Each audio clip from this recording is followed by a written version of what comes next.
안녕하십니까? 칸중국 코리아 진태산입니다. 최근 한 네티즌은 유튜버 왕즈아는 2017년에 신경부의 수석 조사기자로 일했으며 그 신문사는 장점인파벌에 속하며 2019년에 원래 사장이었던 다이즈경은 시진핑에 의해 숙청됐다. 이 일에 왕즈안도 연루되었다. 웨이보 계정은 차단되었고 사람은 일본으로 도망쳤다고 폭로했습니다. 2021년 시진핑 당국에 의해 왕즈안은 다시 불러들여졌고 2021년 5월 자신의 안전을 확인하고 다시 수용될 기회가 있음을 확인하여 귀국을 결정하였다. 이후 그는 중공에 의해 해외로 재배치되어 해외 선전 활동에 참여하게 되었다. 그의 웨이보 계정이 중공에 의해 차단된 것은 중공 내부의 권력 다툼 때문이었다. 중국 민주당 청년부 대표 지엘리지아는 24일 미국 에포크타임즈에 이 같은 파벌 싸움은 시진핑이 짱저 민파를 소멸시키려는 것이다. 짱저 민파의 사람들도 많은 죄가 있다. 그래서 이런 개가 개를 무는 개싸움은 끝이 없다. 이번에 왕즈아는 불러들여졌거나 혹은 화를 피한 것도 아니며 그는 최후에는 이 정치적 줄다리기에서 필히 희생자가 될 것이라고 했습니다. 지엘리지안의 정보에 따르면 왕즈아는 2021년에 조용히 귀국해 중공의 통일전선부 대회 선전 공작 지도자와 만나 향후의 안배와 부서 배치를 논의했다. 그 후에 그의 구독자가 대량 증가한 것은 중공이 각종 방식으로 구독자를 올려준 결과라고 했습니다. 10월 27일 유명 유튜버 니무 양도 NTDTV에 나와 연락하고 지내는 한 오랜 대만 친구로부터 온 소식에 의하면 왕즈아는 대만 국가안전국에 등재된 중공 고위 국가안전요원임이 공식 확인되었다고 말했습니다.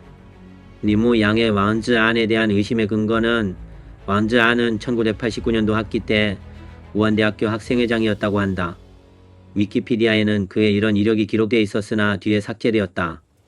니무 양은 왕즈안이 학생운동 지도자였다면 순조롭게 졸업하고 직장을 배정받지 못했을 것인데 CCTV에 입사해서 중공 체제 내에 있다는 것은 너무나 의심스럽다고 했습니다.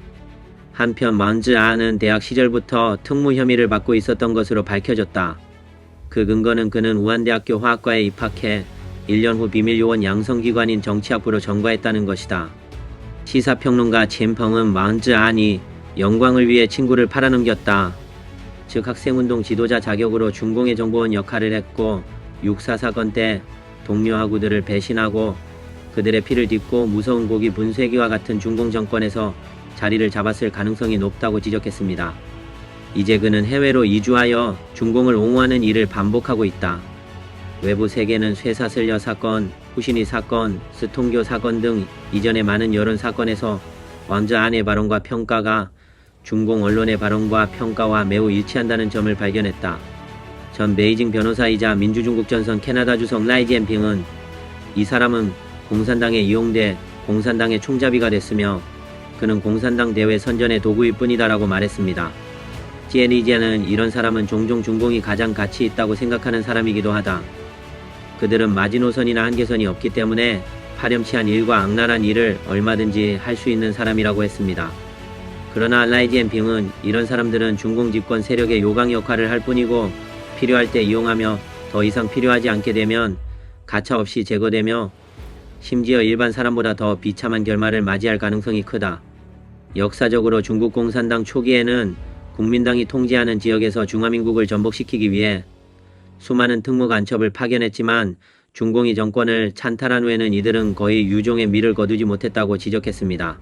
이번 영상은 여기까지입니다. 시청해주셔서 감사합니다.